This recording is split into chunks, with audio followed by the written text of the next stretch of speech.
Cuando quiera. Bueno, muchas gracias. Buenos días a todos. Muchísimas gracias, doctora Isabel de Rábago, por eh, esa introducción tan exhaustiva y tan emotiva para mí, tan bien resumida mi carrera profesional. Realmente es un placer estar aquí. Quiero agradecer a los organizadores de este magnífico simposio, especialmente también a María José Trujillo por contar para mí ha sido un verdadero placer el estar siempre próximo a la Fundación Conchita Rábago, que tanto ha significado para mí desde los inicios de mi carrera en la Fundación Jiménez Díaz. En esta ocasión voy a compartir pantalla. Lo primero, voy a abrir.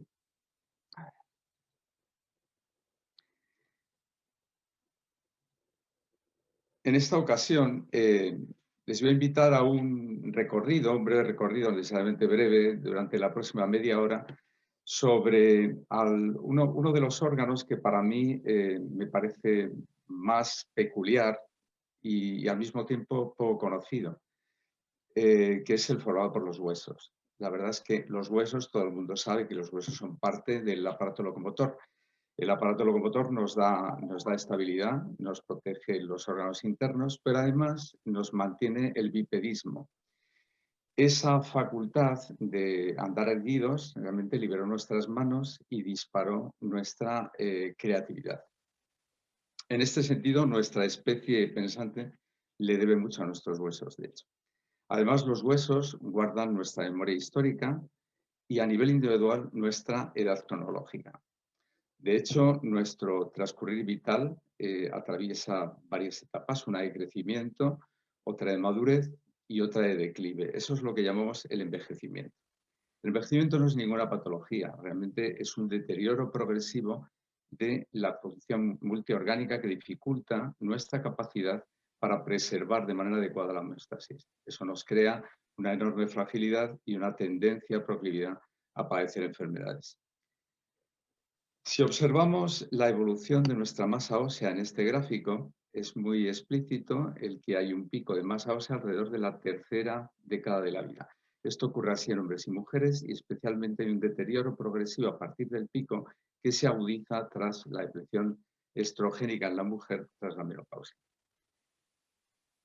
El objetivo es, pues, mantener un pico de masa ósea adecuado en etapas de crecimiento. Eso se realiza con una dieta equilibrada, con aportes de calcio, la vitamina D que ayuda a fijar el calcio y proteínas adecuadas. Y eso es así porque se ha demostrado que el incremento del pico de masa ósea retrasa el desarrollo de osteoporosis posteriormente. El objetivo va a ser siempre evitar una pérdida prematura de masa ósea. Ya en este gráfico muy explícito de la International Osteoporosis Foundation se explicita y se enfatiza el que una intervención temprana en una etapa de la vida en que tenemos enorme plasticidad para acometer desafíos varios, es beneficioso para mantener la fragilidad y el riesgo de padecer enfermedad, que es lo que denota la ordenada, a niveles mínimos. Cuando esa intervención se produce en etapas más adultas, evidentemente esa resiliencia se alcanza de manera menos eficaz. Pero no podemos evitar que en cuanto a la masa ósea se refiere, existen también alteraciones epigenéticas. El anterior ponente citaba el papel de la epigenética en la evolución. Evidentemente se conocen en la actualidad que alteraciones epigenéticas en ciertos genes de interés y de impacto óseo, tienen a su vez un impacto deleterio en el desarrollo de la masa ósea posteriormente. Pero signos de deterioro de la masa ósea y de la estructura ósea con la edad se observan incluso en especies extintas de nuestro filo común de vertebrados. Dando un salto enorme evolutivo ya en nuestras primeras civilizaciones, una de ellas la egipcia, nos ha dejado constancia en sus momias de deterioro óseo con la edad y también signos de fractura. Pero fue a partir del desarrollo del siglo de las luces, el siglo de la razón, cuando surgieron una serie de hitos que permitieron comprender mejor la fisiología, el metabolismo óseo y también las bases fisiopatológicas de sus alteraciones. De hecho, la primera descripción de la llamada osteoporosis senil o involutiva se produjo a mediados del siglo pasado. pero ha sido a partir del aumento exponencial de nuestra esperanza de vida en décadas posteriores, cuando realmente se ha disparado la prevalencia de enfermedades del aparato locomotor. La más frecuente, la más prevalente es la osteoporosis, sin duda. ¿Qué es la osteoporosis? La osteoporosis se define como una alteración, una disminución de la masa y de la estructura o la llamada calidad ósea. La osteoporosis con la edad se produce por una serie de circunstancias. Una de ellas, la más dramática, es la pérdida de estrógenos en la mujer, en la menopausia, pero además también hay factores que contribuyen a esa osteoporosis involutiva, que son la deficiencia de nutrientes, de calcio, vitamina D básicamente, pero también del tipo de vida. Por ejemplo, el sedentarismo, que produce un déficit de estímulos mecánicos al hueso y al músculo que lo rodea, o enfermedades prevalentes que se dan también con el envejecimiento, como la diabetes tipo 1, o determinados tratamientos como glucocorticoides, que son también muy frecuentes en la tercera edad. Eso, unido a un inadecuado pico de masa ósea, conduce inexorablemente al riesgo de fracturas.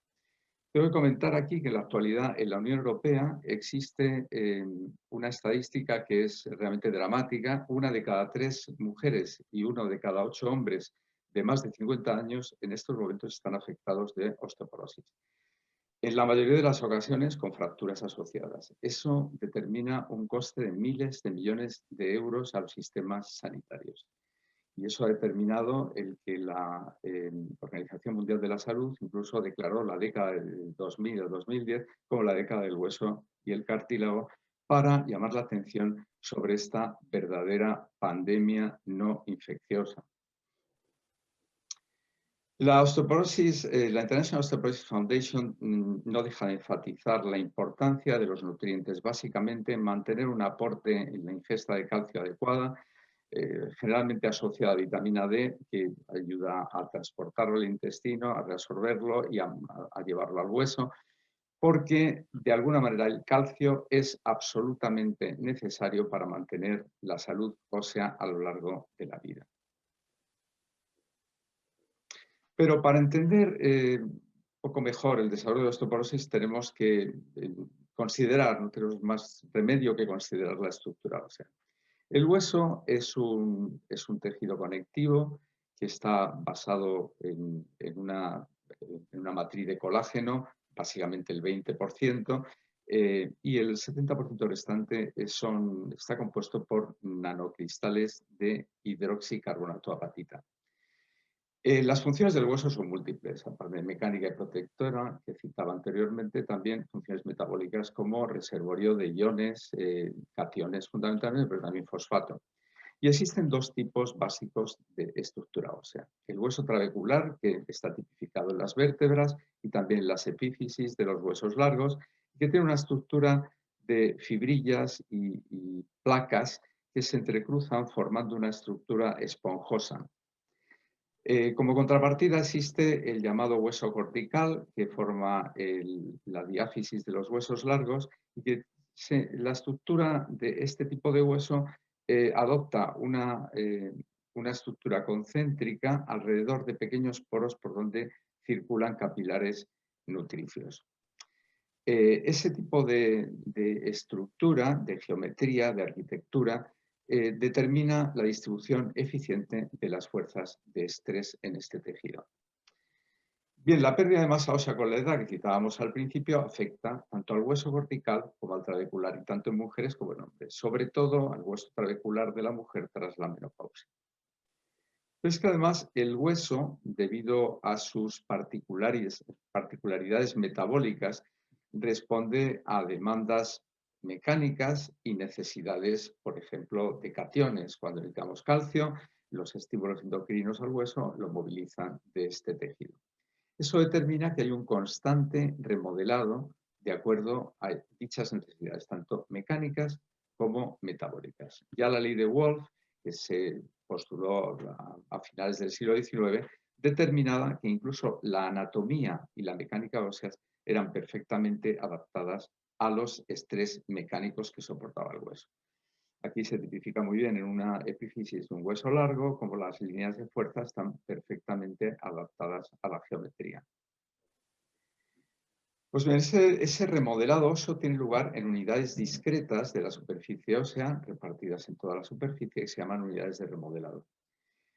Esas unidades de remodelado funcionan por el concierto de tres tipos celulares básicos, que son los osteoblastos, osteoformadores, osteoclastos resortivos, y los osteocitos, que son osteoblastos completamente diferenciados, que están embebidos en la matriz, que son los verdaderos mecanotransductores de señales mecánicas y orquestadores del remodelado, porque se comunican con el resto de las unidades celulares en la unidad de remodelado a través de una red de canalículos que perforan la matriz mineralizada del hueso.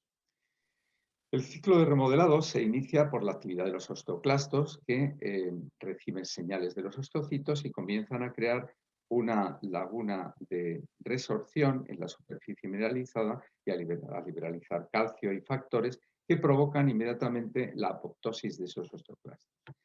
Esas células son sustituidas a continuación por osteoblastos que comienzan a sintetizar una matriz de colágeno, se llama osteoide, y el ciclo se cierra, se termina con la mineralización de esta matriz y el sellado con una capa de células osteoblásticas especializadas que en terminología anglosajona se conocen como lining cells. Bien, la cronología de este ciclo de remodelado en humanos sigue este patrón. Como se ve aquí, la etapa resortiva de los osteoclastos es muy breve y la osteoformadora es mucho más larga y acaba con la apoptosis de la mayoría de los osteoblastos y solamente quedan como remanentes alrededor de un 20% de osteocitos embebidos en la matriz o lining cells que cierran las cavidades de remodelado. Entre los factores que activan el remodelado, activando los osteoclastos, el principal, yo diría que el protagonista principal es el llamado ligando del receptor activador del factor NF-κB. Este factor, producido y secretado por osteocitos y osteoblastos, lo que hacen es unirse a un receptor en las células de estirpe osteoclástica, que es el RANK, y activan la osteoclastogénesis y la actividad de los osteoclastos. Pero además estas células osteoformadoras producen un factor que es secretado también, que es un receptor señuelo del RAN ligando, que es la OPG osteoprotegerina, que lo que hace es, de alguna manera, sellar al RAN ligando para que evite su interacción con el RAN y de esa manera frena el remodelado, la resorción. De esa manera, actualmente se considera que un esqueleto está en perfecto estado de salud por un verdadero balance equilibrado del RAN ligando y la OPG. Cuando ese balance está en él predomina el RAN ligando, el remodelado es mucho mayor y se promociona la pérdida de hueso. Lo contrario ocurre cuando predomina la OPG. En la situación de la osteoporosis involutiva, especialmente en la primaria por depleción osteogénica, lo que tenemos es un estado en que predominan las cavidades de resorción por exceso de actividad osteoclástica, que no puede ser convenientemente neutralizada por la actividad de los osteoblastos. Eso provoca un estado de alto remodelado y una enorme fragilidad ósea. De hecho, el problema que existe en esta situación es que estas cavidades de resorción concentran el estrés mecánico, lo que provoca una tendencia inexorable a la fractura. Bien, en esta situación no es llamativo el que la primera aproximación para intentar frenar ese exceso de remodelado en esa situación de osteoporosis involutiva o primaria haya sido el uso de sustancias que inhiben los osteoclastos. Fundamentalmente las primeras entidades químicas que se diseñaron fueron los bifosfonatos, que son moléculas muy sencillas que tienen enorme avidez por la hidroxiapatita ósea y especialmente los de última generación, los aminobifosfonatos, son inhibidores de la isopenilación de proteínas, lo que inhibe la formación del borde en cepillo y la capacidad del osteoclasto para resorber. Además producen su apoptosis.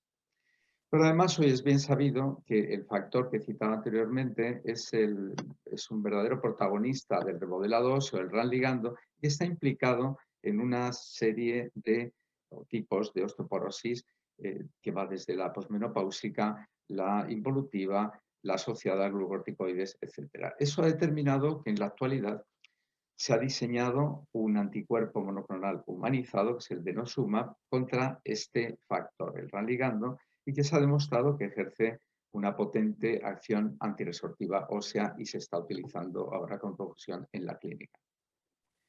Pero además, la investigación básica, el anterior ponente lo enfatizaba muy bien, ha sido tan importante para entender las bases de la biomedicina y de las posibles aplicaciones clínicas posteriores, ha demostrado que en la osteoporosis involutiva existen otros mecanismos que afectan a los osteoprogenitores y a la formación ósea. Por ejemplo, en esta situación el hueso tiene un entorno de estrés oxidativo por exceso de radicales libres, lo que conduce a la apoptosis de los osteoblastos, una inhibición de la vía Wnt, que es muy importante, esta vía metabólica en el osteoblasto, de la que hablaré un poquito a continuación, y todo ello conduce a la pérdida de hueso. De hecho, en un trabajo pionero que efectuamos en colaboración con uno de los primeros laboratorios en España que pusieron a punto el cultivo de osteoblastos humanos, dirigido por la doctora Martínez del Hospital de La Paz, tuvimos ocasión de estudiar la capacidad proliferativa de osteoblastos aislados de distintas localizaciones esqueléticas a partir de donantes de distintas edades. Y observamos que a partir de cierta edad hay un déficit de la capacidad proliferativa de estos osteoblastos ex vivo. Además, en un modelo de envejecimiento en nuestro laboratorio, en ratón, asociado no a diabetes, una patología prevalente también en el envejecimiento, observamos que el hueso envejecido tiene un déficit de mecanismos contra el estrés oxidativo, evidenciado aquí por la actividad de una serie de enzimas que combaten el estrés, la superóxido dismutasa o la glutatión peroxidasa. Todo ello unido a un estado de fosforilación de una proteína mitocondrial que es la SHC66, que produce apoptosis en los osteoblastos. Además, observamos en el hueso envejecido un déficit de factores osteogénicos como el RUNX2 y del cociente OPG ligando, y todo ello unido a un aumento de adipogénesis que se refleja en el aumento de la grasa en la médula ósea de estos animales. Así pues, este tipo de estudios ponen de manifiesto la necesidad de acometer el componente osteoformador para restablecer el equilibrio alterado en la osteoporosis involutiva. Curiosamente y de manera contraintuitiva, uno de los primeros factores que se descubrió a este respecto fue la PTH. La paratormona es una hormona calciotropa, moviliza el calcio del hueso y aumenta el remodelado. Cuando se administra de manera intermitente, por ejemplo, durante varios días, de manera diaria, etcétera, o cada 2 días, produce efectos osteoformadores, anabólicos óseos. En parte porque disminuye, como se observa aquí en ratones, la apoptosis osteoblástica y de los osteocitos. Este trabajo, que fue pionero del grupo de Stavros Marolaga en la Universidad de Arkansas, está efectuado en ratones normales o una estirpe de ratones que tiene envejecimiento acelerado. En ambos tipos se observó el efecto anti-apoptótico de la PTH. Pero además la PTH afectaba también la vía Wnt. Y me detengo un momento para describir brevemente lo que esta vía metabólica. La vía Wnt es una vía evolutivamente antigua, es decir, se describió inicialmente en Drosophila, pero existe una vía homóloga en mamíferos superiores. Por ejemplo, en el humano y concretamente en el osteoblasto, la vía Wnt activa un signalsoma complejo que estabiliza un factor de transcripción que es la beta-catenina, que activa la expresión de genes osteogénicos, como el RUNX2 o la osteoprotegerina. De hecho, esta vía es la base de un nuevo fármaco contra la osteoporosis porque existe un inhibidor natural que produce los osteocitos, que es la esclerostina. La esclerostina inhibe esta interacción a nivel de membrana de la vía Wnt con su receptor y lo que hace es inhibir esta vía osteogénica. Pues bien, se ha diseñado actualmente un anticuerpo monoclonal que es el romosozumab, que bloquea la esclerostina y que actualmente está patrocinado por la FDA como una terapia anabólica en la osteoporosis posmenopáusica porque, sobre todo, inhibe el riesgo de fracturas. Pues bien, el grupo de Bellido, de Tere Bellido, en el equipo de Manolagas, en aquel momento en Arkansas, describieron un efecto potente inhibitorio de la PTH sobre esta esclerostina y de esa manera activando la vía Wnt. Bien, este grupo de investigación, trabajando en ratones viejos, observaron la capacidad de la PTH para inhibir los radicales libres y junto a su capacidad antiapoptótica. Todo unido a los efectos sobre de esta PTH y estudios posteriores han permitido el disponer en estos momentos de un péptido que es basado en el fragmento N-terminal de la PTH, que comercialmente se conoce como teriparatida y que está en estos momentos ampliamente utilizado para inhibir el riesgo de fracturas, sobre todo en aquellos pacientes con osteoporosis con más fracturas previas. Pero además existe en el hueso una proteína que es homóloga a la PTH, que es la PTHRP. La PTHRP ha sido objeto de estudio en nuestro laboratorio en las últimas 2 décadas, intensamente en el riñón, en el hueso. En este trabajo nosotros evidenciamos el déficit de expresión de PTHRP en el hueso de ratones viejos. La importancia de esta proteína en el hueso viene tipificada porque estudios previos en ratones habían demostrado que aquellos ratones que tienen una haploinsuficiencia de la PTHRP en el hueso tienen una osteoporosis de desarrollo rápido postnatal. Pues bien, además, en osteoblastos, en cultivo ex vivo, nosotros demostramos que con la edad existe también un déficit de expresión de este gen y su proteína correspondiente. Además, demostramos que la administración del péptido N-terminal de la PTHRP, homóloga a la PTH, de manera similar a la PTH, de manera intermitente en ratones osteoporóticos por ovarictomía, tiene un efecto anabólico claro a nivel del hueso trabecular, como se observa aquí con la BMD del fémur, unido a un aumento del número de trabéculas, disminución de apoptosis osteoblástica, pero la particularidad que tiene este péptido frente a la PTH es que no parece mover la rama del remodelado de la resorción ósea porque no se observan marcadores de actividad osteoclástica, vamos a observar aquí como péptidos del colágeno, degradados del colágeno que se pueden medir en plasma, no se observa un efecto en estos péptidos con este tipo de tratamiento. Además, el grupo de Andy Stewart en Pittsburgh ha trabajado intensamente con este péptido comparando con la acción de la PTH en mujeres posmenopáusicas. En este estudio en particular se demostró la mayor eficacia de este péptido de la PTHRP frente a la PTH para aumentar la BMD tanto a nivel de cadera como del cuello femoral. Y una vez más, en los estudios en humanos corroboraban que no parecía haber efectos sobre los péptidos de degradación del colágeno, es decir, signos de actividad resortiva, lo que se observa con el tratamiento con PTH.